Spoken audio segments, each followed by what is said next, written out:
Dan, I want to look at the subject of one of your TED Talks, what motivates us to work. You say that contrary to conventional wisdom, it isn't just money.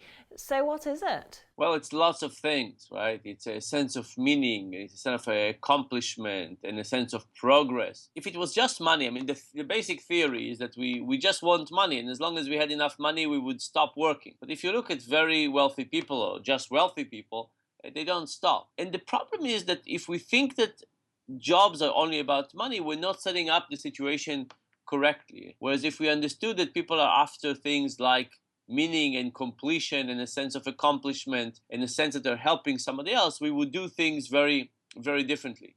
So imagine the world of journalism. How would it look like if you never got credit for what you're doing? How would it look like if you never had any autonomy, if you could never have a say in what you're covering and not covering? That's going to be incredibly demoralizing. We miss a lot if we don't think about this whole basket of motivation at the same time. Now, human weakness is also ego and needing recognition, as you mentioned. Do you think managers, if they acknowledge this and use this more, people would be more productive? Yeah, so ego is a mix, right? There's lots of bad things about the world in terms of ego, but ego is also incredibly important. And I think the challenge for managers is how to use ego in the right way, not to let it get in the way.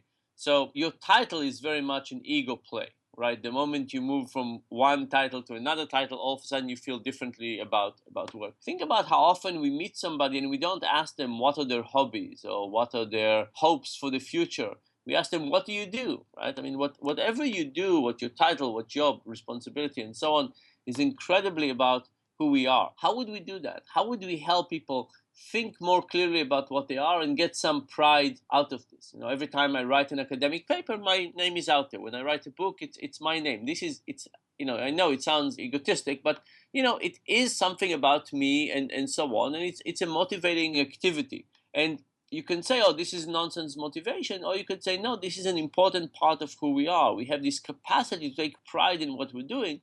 How do we get people across the board to take pride in what they're doing? And what's going to be the outcome of their actual interest in the job and doing things the right way? So how would you say is the best way to manage people then? I think that this idea that what you do for a job has the potential to fit within what you find important in life is very, very important.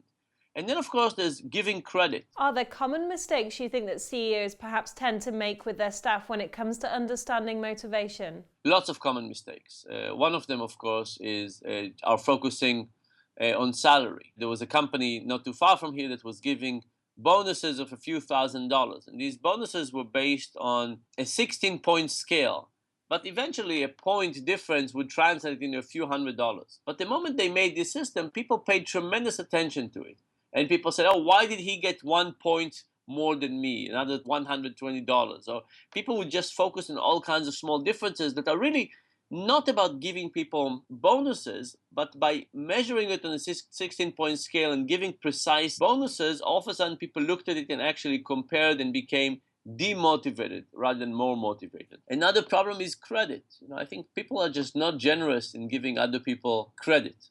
Of course, there's the problem that people react very negatively to feedback and to negative opinions. There's another big problem, which is that people focus on the outcome and not on the process. Sometimes you have a really good idea and you try it hard and it doesn't work out. And we should celebrate that because we want people to try very difficult things, whether they succeed or not. Succeeding or not succeeding is something that happens by chance. Scott Cook, the founder of Intuit, every year gives a big prize to an employee that tried something big and brave that failed in a magnificent way. The reason he is doing it is to encourage bold thinking. He's saying, look, when you think boldly, sometimes things go well, sometimes not. You can't know it up front. But if we just reward success, we're going to reward only timid attempts, and we're not going to have any kind of brave, big, large attempts. And as a society and as companies, we need those. Finally, how can behavioral economics be incorporated then into business practice? There are lots of ways to do it.